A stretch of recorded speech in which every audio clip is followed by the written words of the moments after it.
would say there aren't enough folks who are considering and thinking about succession planning. Ooh. Yeah. That's a word that hasn't come up yet in this conversation, but it's so important. Succession planning is putting a plan in place for when you are either no longer able to run the business, you no longer want to run the business, or an opportunity comes along that you can't refuse and you decide to step away from the business. You know, sometimes I hear, especially emerging brands, talk about lead generation and how sometimes they'll go to franchise shows and get a ton of interest, but it doesn't necessarily follow through to quality candidates, you know, coming to the table, or they get people to the stage of, you know, reviewing the 14-day review period, and they have this huge drop off of people. And they're like, I don't know why. Brand reputation, it lives outside of just your top dollar revenue. Someone can make $1 million on paper. A franchise unit can make $1 million, but it doesn't mean that it's flowing through to the profit. Welcome back. We are here for another episode of Hot Perspectives, the show where we get to unpack franchising through honest, open, and transparent conversations. I am thrilled to have my guest here today, Taisha Lewis-Trotman. How did I meet Taisha?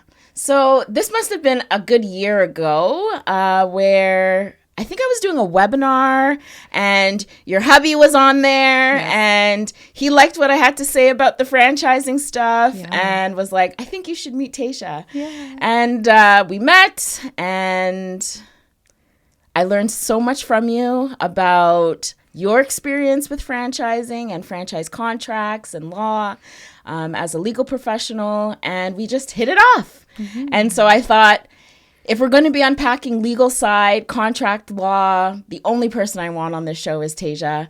And so thank you for joining, and give the people a little introduction about who you are and your experience. Sure. Thank you for having me. It's so good to be here. I love the podcast. I think you're fantastic. So I am a corporate lawyer, founder and principal lawyer at Taisha Lewis Professional Corporation, which is a boutique corporate firm based in Toronto. And before I started my firm, I was a partner on Bay Street at one of the big firms in downtown Toronto. So I am so thrilled to have my own firm where I can really just focus on transparency, really empowering my clients and, helping them to carry out their missions, which for a lot of my clients, have a positive impact on the world. So I love what I do, and Yay. I'm so happy to be here. Awesome. So I love that you're a fan of the podcast, which means that you probably know a little bit about how we do things. But I like to let people know we don't usually mention brands. And the reason we don't do that is because we just want to share our own personal perspectives, honestly, openly, transparently. And we leave the brands out. And we have this little baggie. Yes. And so I will shake it up. You will pick the question. Okay. I will read the question. And then we'll unpack it for about 10-15 minutes. Sounds good. Okay. So ready for question number 1? Yes, let's do it. All right. Okay. No peeking. Okay. All right. Okay, this is a great first question. Okay. Signing a franchise agreement as an individual versus a corporation. Give us some of the pros and cons. Okay. I think this is a good question because when I meet entrepreneurs, people who are looking into franchising for the first time, they're usually getting into franchising because it's their first kind of look at a business. They want to buy into something that's kind of already built, and they don't necessarily have the understanding of, individual versus corporation. So I'm curious about your tips and your pros and cons of going with either one. Yeah. This is a great question. It's very, very common for entrepreneurs to sort of consider, like, how am I going to run this business? So sole proprietorships are the easiest way. It's the first, the easiest way to run a business, right? You don't really need anything other than a desire to start a business, and then you can start, and they're just like some very, very minor filings from a technical perspective, but really, like, you can just start, right? With a corporation, there's a lot more involved, right? You have to create the entity. You have to create a corporation, which involves filings. You have to decide who's going to own the corporation, who's going to run the business on a day-to-day basis.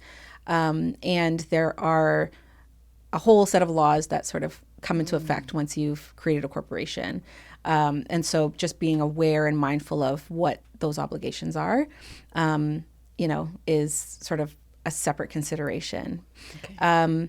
However, I think this, to me, is like the most important piece of it is the difference in liability exposure. Yes, so let's talk about liability. The sole proprietor has unlimited liability, right? You are an individual who's operating the business. If something goes wrong, right, in your franchise business, a customer, gets burnt by drinking your tea, they're coming to you. Like, they're coming for your assets. Yes. They're coming for your pockets. And so, that could potentially be a problem. Yes. That could be a big exposure. With a corporation, there's a separation, right? So the corporation's assets are its own, its liabilities are its own, and the owners and the managers are not responsible personally responsible for the corporation's liabilities. So that could be really important. It's very important. It's very important, especially as the business is growing and interfacing with customers. So I think for me, that's like the critical piece to really understand.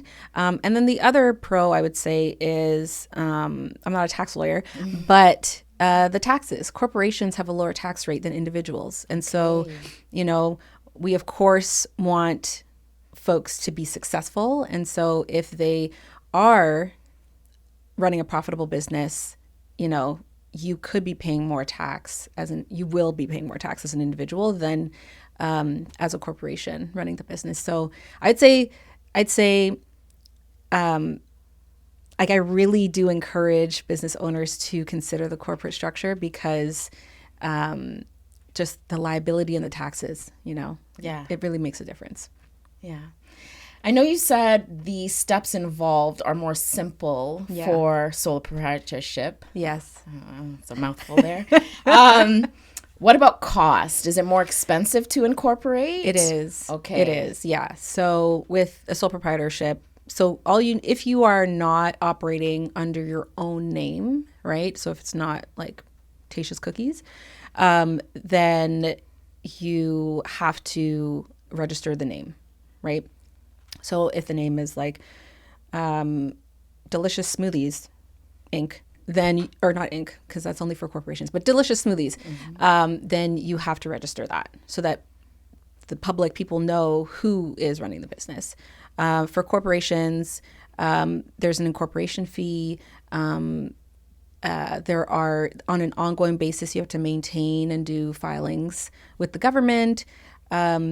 If there's more than one owner, you'll want to have a shareholders agreement. So those kinds of things do tend to add more cost. But I think in the grand scheme of things, the pieces around compliance and the costs related to compliance they pale in comparison to like the output of cash if something goes wrong in your business. So I'm hearing worth the Yes, investment. it is. I do. I really do think so. I really, really do think so. And like I've seen litigation. I've seen lawsuits. I have seen when things go wrong, and it is a tougher path when it's your own personal assets on the line. So. Absolutely. Do you have a ballpark range? I know as a sole proprietor, it's probably a couple $100 to get things going versus maybe incorporating. We looking more of like in the thousands probably. Yeah. Okay. Yeah. I would say to do it right. Yes. You're when incorporating, you're looking at a few thousand. But it's also tax deductible, right? Okay. If you like your legal fees for getting set up, anything related to supporting your business from a legal perspective, that's not like a lawsuit, is tax deductible. So, So I'm hearing a lot of benefits then to incorporate. Yeah, Okay. I think, like our country is sustained by small businesses, like small and medium-sized businesses. And so the government, gives incentives to those who are running those businesses. So, there are a lot of like, tax incentives and benefits to incorporating because of the role that, entrepreneurs play in that space. So, okay. yeah. Do you find that franchisors require incorporated businesses, or have you seen instances where a franchisee is able to sign on as a sole proprietor and still kind of run it that way? Yeah, I haven't seen it required. Okay. I've never seen that. And I have seen individuals become franchisees. Again, I don't recommend it. Yes. Because there's comes down to that liability. That liability that you were exposure. talking about. Yeah. The exposure. So, yeah. Okay, thank you. That's a good one because I think when you're looking at entrepreneurship, you're looking at how much is this going to cost me, how much is the startup's going to cost, and you don't know what you don't know. And so that's why it's so important to talk to the people who have the experience and can explain it and break it down for you. So you're making an informed decision on, okay, this is how I want to move forward, or maybe this is something else I should consider. 100%. 100%. Great. We are all about informed decisions. Yes. Don't want to wait for things to cripple and fall before we look for the information and the advice, right? It's just so much more expensive at that point, right? Yeah. Like to fix something or to like rectify, it will be more expensive. So just proactive approach. Yeah, proactive is the way to go for sure. You definitely have my agreement there. Okay. All right. Let's see.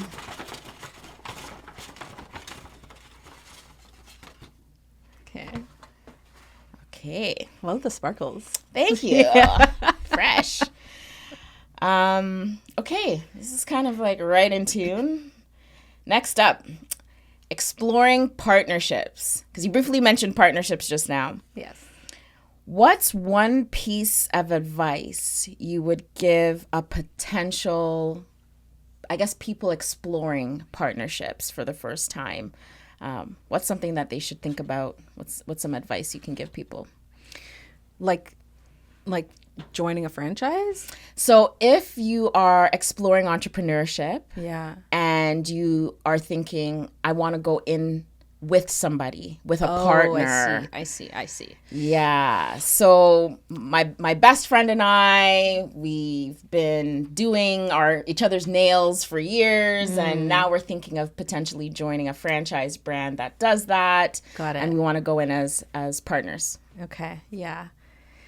I think anything related to business, you really want to be mindful. And I think who you do business with is one of the most important questions. And so it I think requires a lot of thought. If it's your best friend, I would be very clear on each other's roles, what the expectations are, who's doing what, who's delivering what, and when. I think if there is good communication, I think if there's good communication through conflict, then it can work well. But I think if you're not able to communicate through conflict, I think that I would reconsider partnering with your best friend or a friend or a family member, right? I think running a business is, I think, for a lot of people, one of the most important things that they'll do in their life. Like it's like a baby, Yes. and people hold it dear and are very, serious about their business. They're passionate about their business. And so I think when you're bringing others into that world, you just really want to be mindful around, like, do I want, this friend or family member to have a say in this business? Do I want them to be able to vote on things? And I think with any business partner, getting things in writing are very important. And like having the conversations and then documenting them in writing are really important. Because you just don't want to be in a situation where down the line you're relying on memories of what was said, and maybe, people are not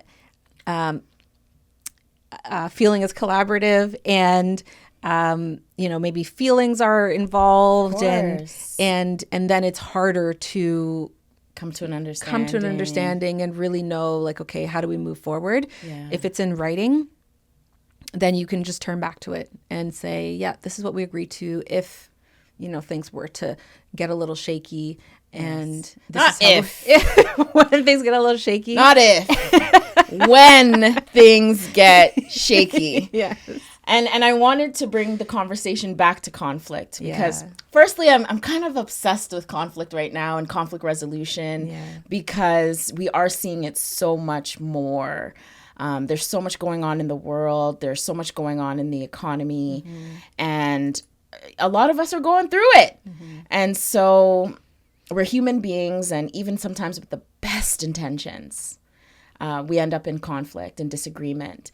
And so understanding, I think, on an individual level, how you process uncomfortable and uncomfortable situations and conflict, being able to express what your needs might be during those times, and having some sort of tools or process to resolution is so important.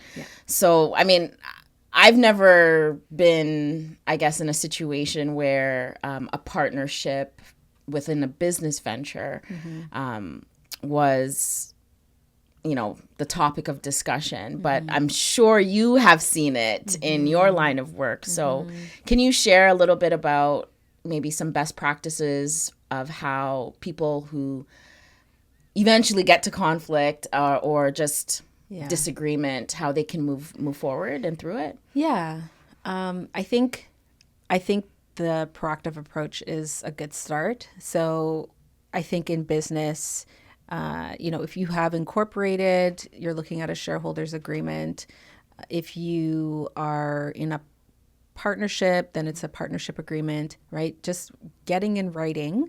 If we decide to part ways because we can't reconcile, we can't resolve, this is how we're going to do that. Like, this is the process. If it's a shareholder situation, this is how I'm going to buy you out, or this is how we're going to have you exit, right? Like, I think really first giving that thought and then putting it in writing is like the proactive approach. While you're in the conflict, as difficult as it may be, sitting down and having a conversation where you're each listening to each other, right? So if you have to set a timer, put it on the table and say, okay, 5 minutes, I'm just going to listen. I'm not going to respond. If you want to take notes so that you can properly respond, do that. But just give each other, I think feeling heard and understood is the piece that is often missing. It's defensive, and you said this, and not cutting people off, and, not giving a chance to really have that person feel heard. Oh, I think that's a game changer, honestly. Yeah. So give each other time to hear each other out. If there's anything to respond to, clarify, correct. This is not what I actually intended. Right. Oh, that's not actually what I said. Maybe you heard something or you interpreted what I said differently, but that's not actually what I said. I think that like really being intentional with your communications during the conflict, I think, is the way to resolution. I love that. Yeah. I love that. And resolution and reconciliation, two different things. Mm-hmm. Because you can resolve conflict, come to an agreement, and still choose not to reconcile, still choose not to move forward in the partnership. Correct. Which comes back to your point of including a clause, a clear clause of, if we get there, this is how things. And I think it's also important to note that it isn't always conflict that is conflict between two people that is the reason behind a partnership ending. Yeah. Sometimes it's personal conflict. Yep. Sometimes it's just, hey, I was only interested in being involved in this for X amount of time, and now that time has come to an end, and we want to move forward in a different way. So not all partnerships end bad. That's right. That's right. Can you tell us maybe about a partnership that you saw work really well, and maybe something special that you saw in that? I mean, I see clients who have been in business for many years. I'm not there with them, and so I don't get to see every sort of moment or like all of the ups and downs. But I guess anecdotally, from what I've heard from some clients, it is not always the rosiest path. Yeah. And I think for them, it was about having a shared vision and sort of trying to come back to that vision, and like having a North Star, and just, we're in this together. Yes, there will be bumps, but like, this is what we're moving forward towards. So I love that. Yeah. And I think that's why it's so important that when you're starting a business, you ground it in values and mission and vision, so that when things get rocky or muddy or maybe fall below expectations, you have something to come back to and say, this is why I'm doing the work I'm doing. This is why, I'm sacrificing my sleep and my relationships and everything else to make it happen. Yes. I love that that North Star kind of reminder is, I think, key to it. I think as entrepreneurs, we all have those moments where we're like, the why. Should I continue? Yes. Even in franchising, even in franchising, because franchising is still a business. 100%. Yeah. And it's not a guaranteed business. You still have to put in work. There's still cycles. There's still situations and locations and that don't do well. And so, I think grounding and being tied to those values is so important. Yeah, I 100% agree. And it could be good too as part of your business plan, right? I think a business plan is a good thing to have at the outset. Is writing out those values. What is bringing you to the table today? And what are you excited for? That's actually one of the questions that I ask clients in one of our like initial meetings is, what is your like 10-year vision for this business? Particularly for startups that I'm helping to set the foundation for. What is your vision for the next 10 years of the business? And it's just like, I see them light up. Yeah. And they share what it is that they're looking forward to accomplishing. And for a lot of clients, it's just really great to see that evolution and to see them like, oh my goodness, like I remember when I incorporated that company and now they're like, a household name, in some cases. So it's really a great thing to see as an advisor, sort of looking in from the outside. Yeah.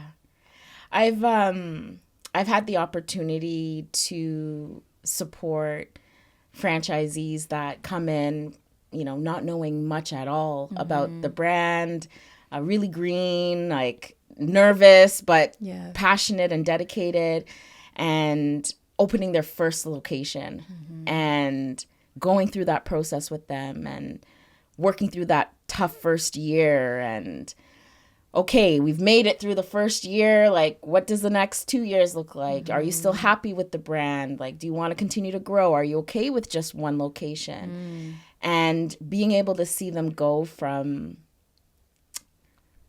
not knowing very much and one location to 5, 6, 7 locations in a couple of years. Like, that's amazing. Employing people, like growing people, contributing to their communities, and like the economy. Absolutely.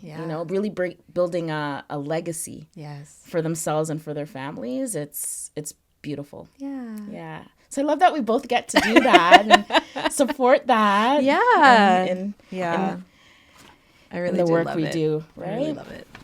I think it's time for another one of these. Let's do it. See this one. Yeah. I do also like that timer tip that you included. I've heard it a couple times, and whether it's a business conversation or a personal conversation, I think it's a great way to make sure that you're being heard and also hearing the other person. Yeah. So I like that. And I will tip. just add, that's not to say that like the 5 minutes should be the only time, given. I think if you really want this to be a long-term relationship, I think you should be prepared for a back and forth. I think you should be, because that conversation where you're, give each other the 5 minutes, things may be said that they, are later reflected on and like, oh no, that didn't sit right. Or, just like, but come back to the table. If it's a relationship worth pursuing, and I think if it's, your business partner, then, certainly, something to, I think, give time and space to. Yes. It's worth giving it the time that it needs. Yes. Yeah. Thank you for that ad, because sometimes we'd be like, hey, 5 minutes, 5 minutes, right? And then you're tied to that. Yeah. That's the thing with tools. Like, tools are supposed to be there to help and support, not take you in the other direction, right? And so sometimes you got to leave that flex. And yeah, so thank you for that added context. Might have people messaging me or calling me and being like, hey, we left worse because they wanted 7 minutes instead of 5. Yeah. That's funny. Okay. I like this one, especially for entrepreneurs exploring franchising for the first time. Okay. So franchise agreements are huge. They're long. They're big documents. And sometimes I hear franchisees or potential franchisees say, the franchise agreement is one of those documents that you either sign or you don't sign, right? There's not really a lot of room for changes. So my question is, can potential franchisees change or negotiate terms in a franchise agreement? And if so, when is the best time to do that, or the right time? That's a great question. So it depends. Okay. It depends on which part of the agreement you're looking to change. Generally speaking, yes, an agreement is between, two or more parties, and you collectively decide like what that agreement is going to be. Some things I would say probably less negotiable than others, right? So the franchisor is looking to treat their franchisees relatively fairly and in the same way. And so that's why you have, a document that is likely going to be presented in that form to everyone. Mm-hmm. However, I think there are certain things that if really they, really don't make sense for you, then I think it's worth raising. So for example, like an agreement, and also like an agreement might have a requirement that in practice is not a requirement. And so that is something that should change. So for example, it might say, you have to have a company car or a company vehicle. Do you really like have to? Because I don't think so.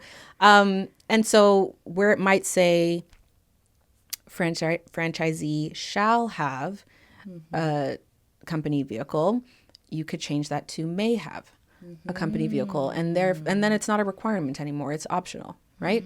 And just so that one word difference. Listen, listen, shall versus may in the legal world is everything. Like it seems like nothing, but like it really does make a difference, right? Because now you don't have to spend $20,000, $30,000 on a vehicle. It's optional. And so I think it's really looking through the agreement and thinking about, does this make sense? Do I need do I need this? Do I, should I be held to this thing, this standard or this requirement? And then raising it with the franchisor. I think the time to do that is as soon as you can. At law, you're required to have at least 14 days to review the agreement and the disclosure document.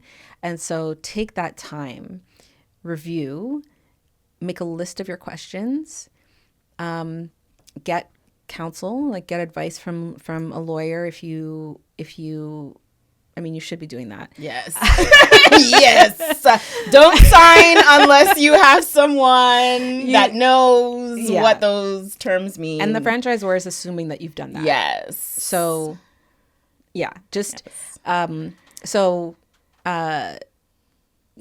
discuss your questions or your concerns with your lawyer, and then decide on what it is you're going to go back to the franchisor with.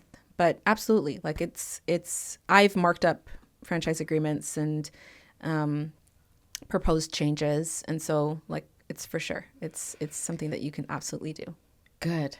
Yeah, I think people will be relieved to hear that. Yeah, and I know that with maybe some more of those legacy brands, the ones that have been around for a long time, that have applicants lined up through the door. And hey, if you don't want to sign this exactly how it is with when you're buying a home, it's like without conditions, right? Yes.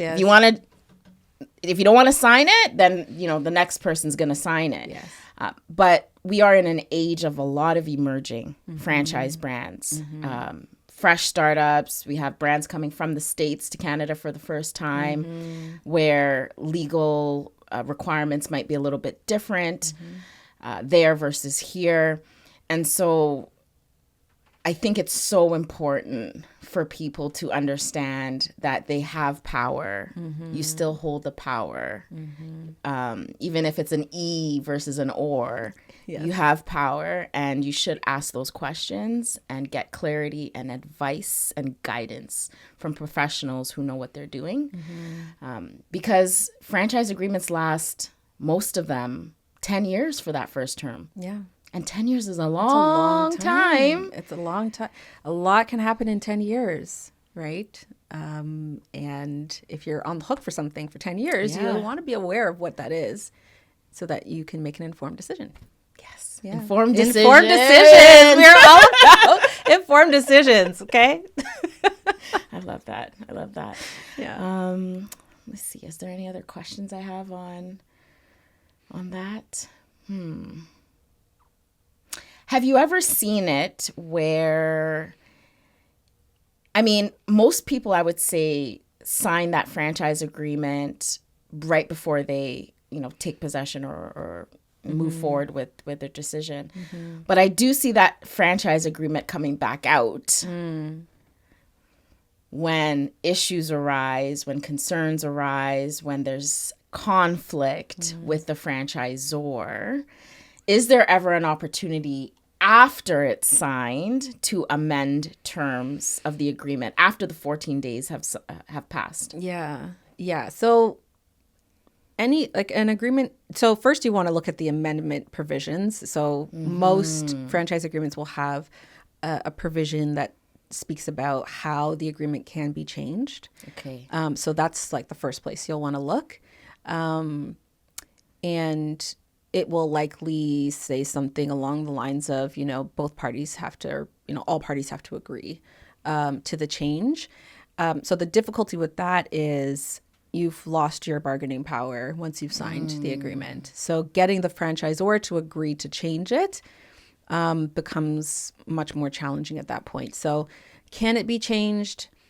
In theory, yes. It is just a harder task to do once you've signed something. So, yeah, better to just, that's what I mean. Like coming after the fact or trying to change or like correct something or rectify or after the fact is going to be more expensive, right? It's going to be more of a process because now you have to potentially negotiate. You have to, if you're in a situation where you're trying to, stop the expenses on something like the outflow of money, like that money is still outflowing while you're trying to get this change made. So it's like, maybe if the agreement had been changed before you signed it, you wouldn't have had that expense to begin with. So it's just, I think it's and that's not to say that, things could just come up in the future. And so, you deal with them as they come. But if there is anything that you are unsure about before you sign it, like before you sign it is the time to address those issues. Ask the questions, address those issues. Yes. Yeah. Yeah. Awesome. Awesome. Okay. Shall we? I think we shall. Okay. Let's do this one. Okay. Thank you.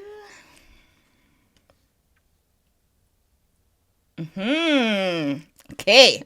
We're going to get into the nitty-gritty now. Okay. So we talked a bit about franchise agreements. Yes. The other really important document is the franchise disclosure document. Yes.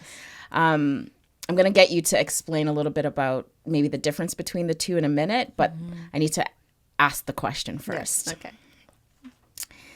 So the franchise disclosure document can feel overwhelming. There's a lot of terms in there.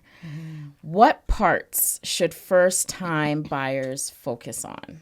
I mean, I have my own thoughts, but first let's define it for the people, and then we'll talk a little bit about the sections. So your franchise agreement is the document that sets out the understanding between the parties as to what their relationship will be, right? So it will say, yes, I, franchisor, am allowing you to operate this franchise. You're allowed to use the brand. You're going to pay me these royalties, and this initial investment, and whatever other fees that they've included in there. It sets out the terms that the parties agree to. It's like the binding contract. Yes, exactly. Okay. Exactly. So those are your rights and your responsibilities as a franchisee. And then conversely, the franchisor's rights and responsibilities. The disclosure document is all of the relevant information about the business, about the franchise, to help the franchisee determine whether or not they want to buy the franchise. So there you'll find financial statements, other financial information. You'll often find information about other franchisees and other locations or jurisdictions and how they're doing. You'll get information about any lawsuits that are outstanding, if they've ever been bankrupt or insolvent, or, there's information about management and who is running the franchisor. It's just like information to help you make an informed decision. Exactly. So that you can decide whether or not to enter into the agreement. Okay. So they work together. Mm-hmm. They have to be provided, and you are given at least 14 days to review. So yes, you mentioned they're thick. There's a lot of information in there. And as a lawyer, I have to say you got to read it. Like get some tea, some coffee, comfortable position on the couch, just like what you need to do. Take your time over those at least 14 days to review. If I had to highlight a few to start with, I would say the financials are really important. You want to know if there's potential for this to be a profitable endeavor. Yeah. I think that's Article 19. Stop it. I only know because I've got a few people in the legal field, and I got a lot of franchise friends, and they tell me about specifically Article 19. Yes. Yeah. So you want to just look at the financials. Like, how is the franchisor performing? Are they, is it being run well from a financial perspective? I think that will inform, how they interact with their franchisees, and the funds that are being collected. Are they managing their money responsibly, right? I think you just want to know how the finances are doing. And then also, there should be hopefully information about other franchisees as well and how they're performing. Of course, their performance is not going to indicate how you will perform. And their past performance is not an indication of future performance, but I think it'll give a sense of, if nobody's doing well, then maybe this is not something. Maybe this is not something to pursue. Yeah. But yeah, just like get a sense of the finances, the financial piece, and if you need to have an accountant help you look through the financial information, do that. I think it's that important. I think knowing, how much is it going to cost? That's more in the initial investment. Yeah. I think that might be part 7 or something like that. But let's talk about that initial investment, because the question is always how much. Yeah. How much is this going to cost? Yeah. The start. The fees. Yeah. The ongoing and the initial fees.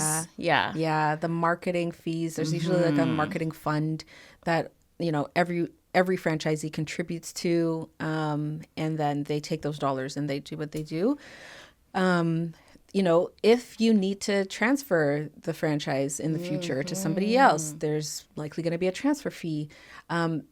Just really taking inventory of the fees and knowing that you'll need to balance that against the revenues that are coming in, right? So again, sort of part of that financial picture, what is the owner-operator's takeaway pay going to be if all of these other fees are factored in, right? So just being very clear. And again, if it's helpful to, write a list out separately, bring out your Excel spreadsheet or whatever else you like to use to do calculations, or, again, have your accountant help you to sort through that.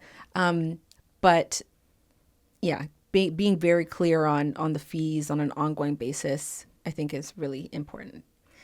Yeah, I'm really happy you said that, because in my experience, there's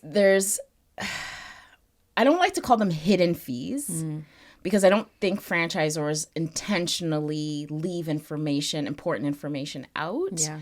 But I will say there's often a misunderstanding of potential fees. Yes. So brands that do well evolve over time. They don't stay the same. And that takes investment of money, of resources. Yes. And it can't always be on the back of the franchisor to bear the cost of that. Yeah. In fact, the franchise model works in such a powerful way because there's that collective effort from franchisor and franchisee to build a brand, build the value of the brand. And so when system change is needed, Yes. when there's an investment in technology, Yes. in changing supply chain potentially, or equipment costs, those costs can really add up. Yeah. My experience has been in restaurants, QSR, and the margins are already very thin for brick and mortar locations. And so a $10,000, $20,000, $30,000 investment in a year can have significant impact on the profitability of that location and, of course, the franchise partner running it. So from a legal perspective, I'm sure those FDDs and FAs have language included that protect them to say, hey, we may ask you for more down the road. But are there questions that a potential franchisee can ask that gives them at least a little bit of an understanding of what could be coming down the road? Yeah, and I think it's exactly as you've laid out. It's asking, what are the expected capital expenditures that I'll be expected to make, and how often? Like, is there an outlay of money every single year, or once we've updated or done maintenance on our systems or our equipment, we don't have to do it again for another 5 years? Like, what is the expectation?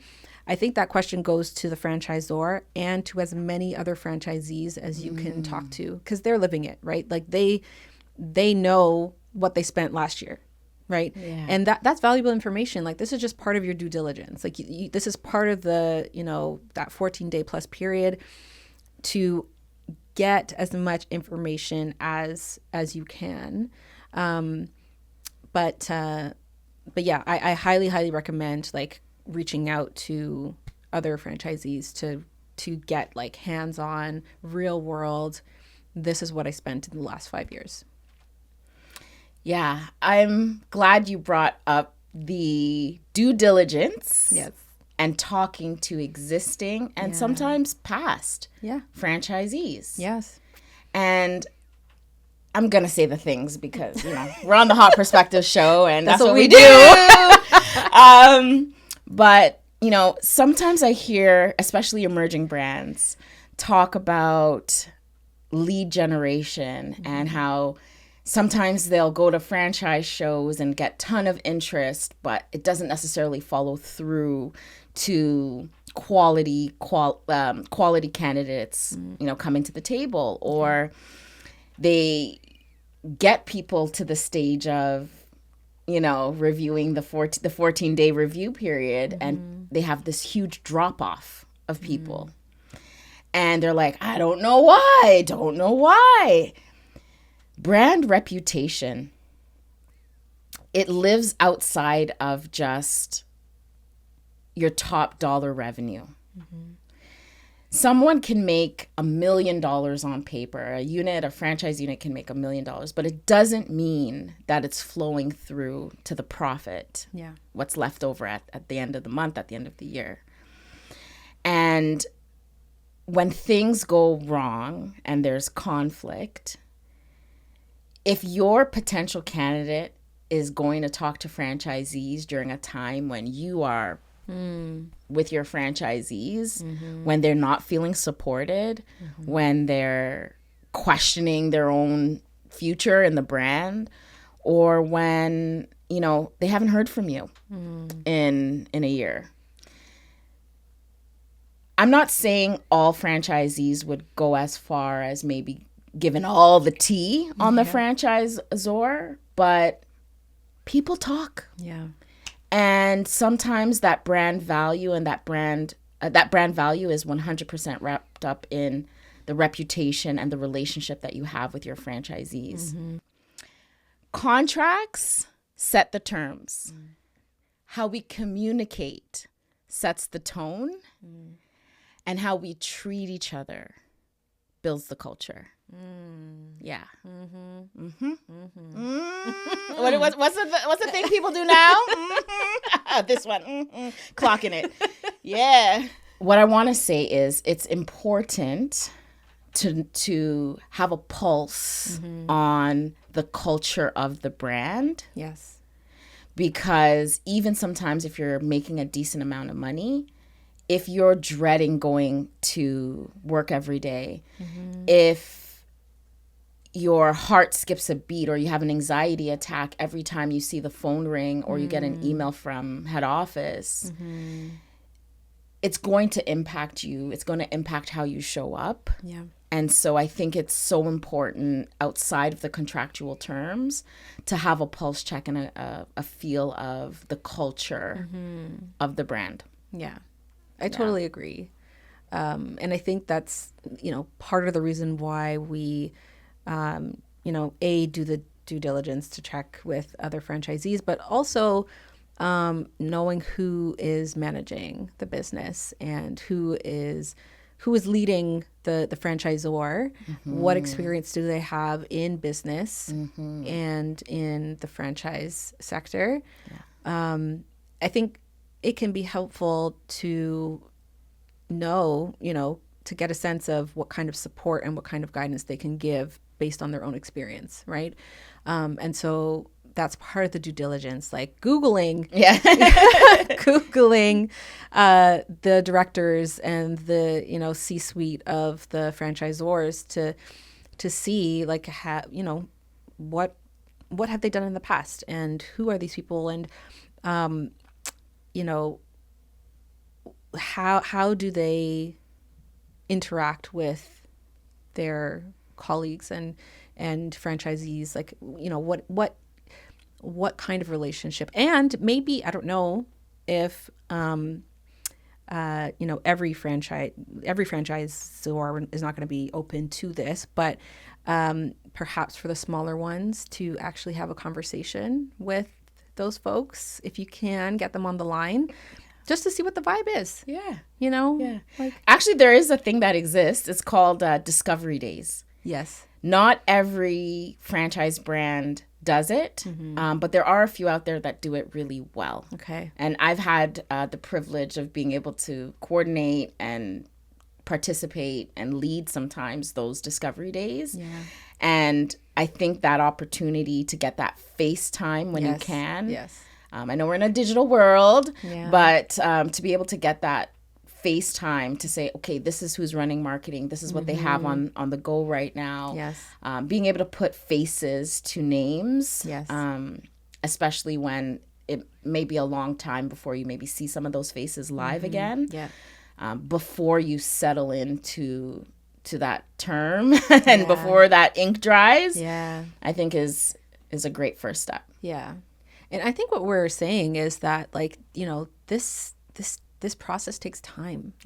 Yeah. You can't really, show up today wanting to buy, you have a dream last night and it says to you, move forward, buy a franchise. It really takes thought and time and intention, and like having these conversations, getting, actually a hold of people or going to the event that's being held in a couple of months, that takes time. Yes. And I think when you take the time to really give it, due consideration, like you can feel confident, you can feel empowered in your decision because you've done the legwork. Yes. To get to that place. Yes. Yeah. Yes. Thank you. You're welcome. Thank you. I think we have one more question. I'm pretty sure we have time for the last one. Okay. I didn't need to. Here you go. Thank you. I was just rolling. shaking up the one question that's left, but hey. Okay. And of course it's the question, right? You know how important it is for Hot Perspectives to be a space for courageous conversations. And the one question I always ask every guest is, what's a courageous conversation business owners should be having right now? It's a great question. It's a really, really good question. I love that you ask your guests that question, because I also agree that I think we should be having more candid conversations, and being brave in the conversations that we do have. So for business owners, I would say there aren't enough folks who are considering and thinking about succession planning. Ooh. Yeah. That's a word that hasn't come up yet in this conversation, but it's so important. For the people who don't know, tell them what succession planning is. Succession planning is putting a plan in place for when you are either no longer able to run the business, you no longer want to run the business, or an opportunity comes along that you can't refuse and you decide to step away from the business. And I think for a lot of folks, the thought is, I'm going to do this till the wheels fall off. Some people have a thought of, like they're working towards selling the business. But I would say even for those folks, like that is a future goal. Yeah. Many things can happen between now and then, right?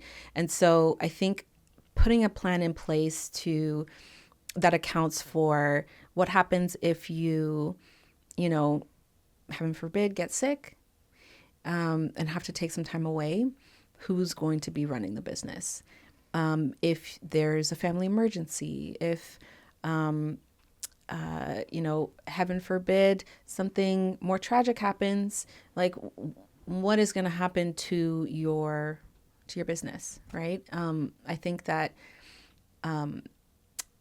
that's just not something that a lot of folks are thinking about. Yeah. And if you have a business partner or partners, if you have investors that you are accountable to,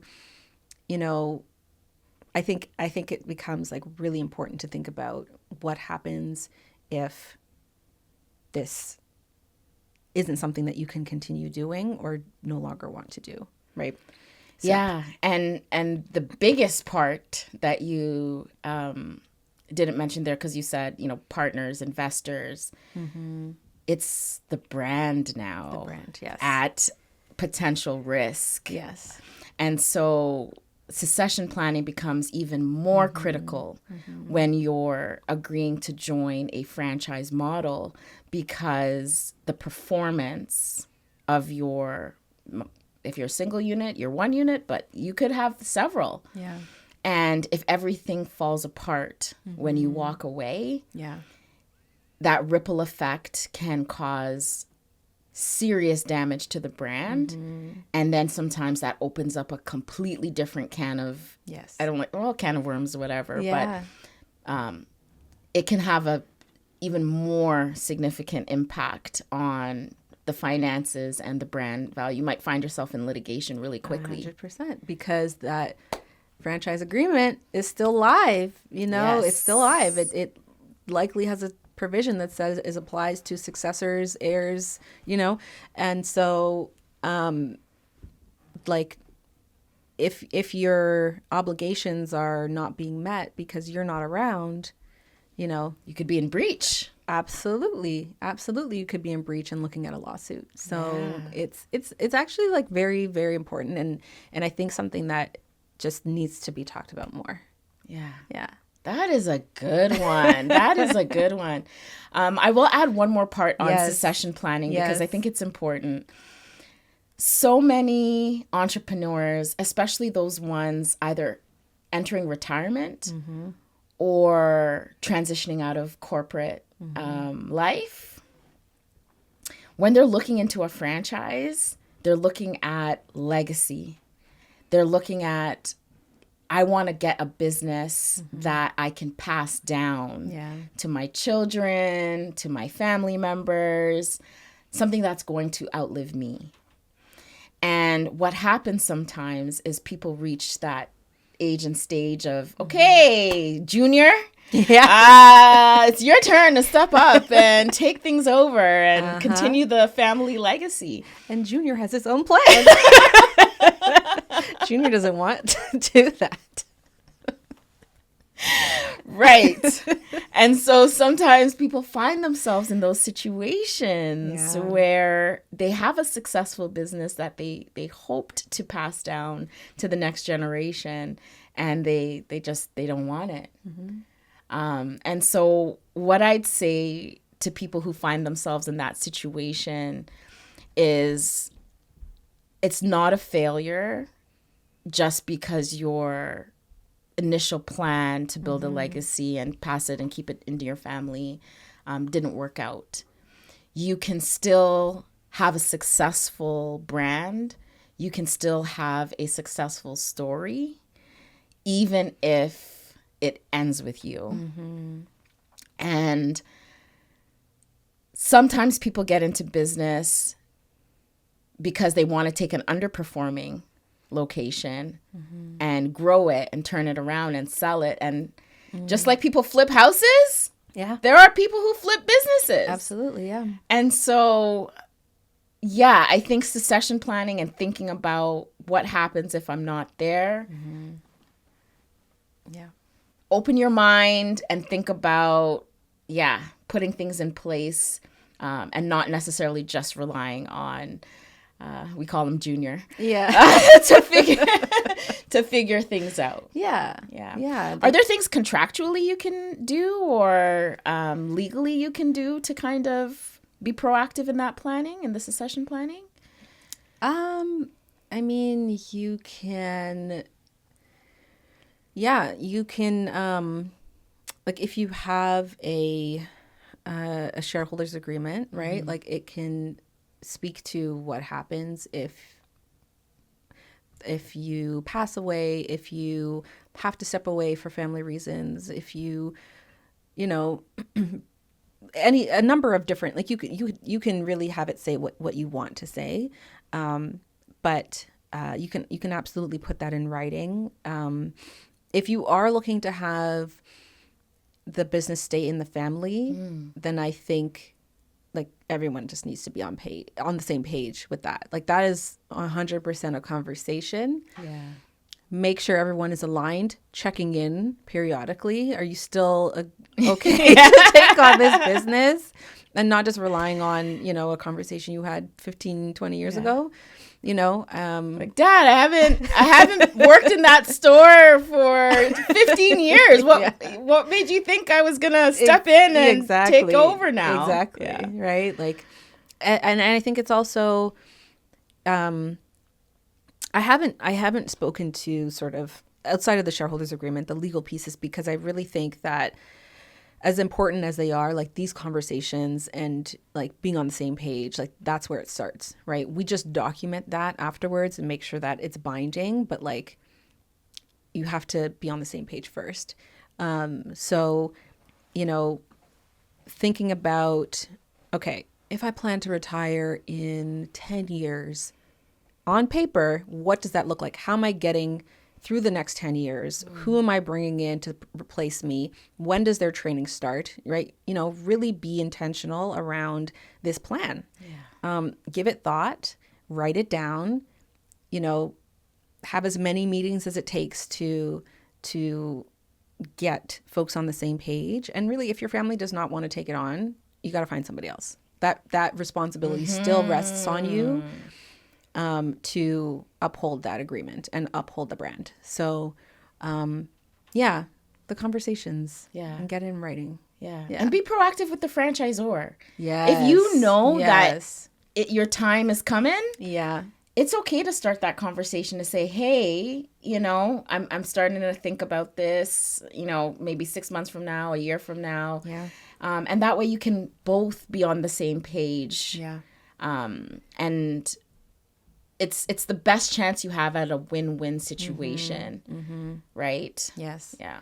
100%. Yay! Love it. Love it. Love it. Love it. I'm so glad that you brought that into the conversation.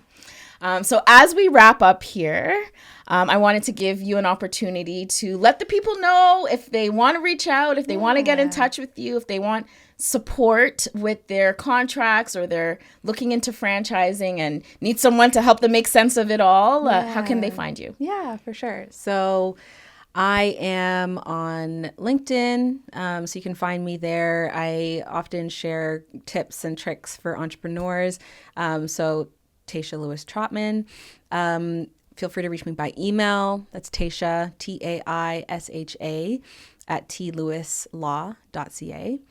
And yeah, happy to chat anytime. My website, you can also find my website, www.tlewislaw.ca. And you can book a complimentary discovery call so we can just chat about how I might be able to support and what you're looking to accomplish. So, yeah. Yay. Love that. Love that. So thank you again for joining us for this great conversation. And if there's a topic that you'd like to hear or you have questions about the episode, drop it in the comments. Yay! If you enjoyed the conversation and are curious to learn more about franchising, like, follow, share, and subscribe to the channel.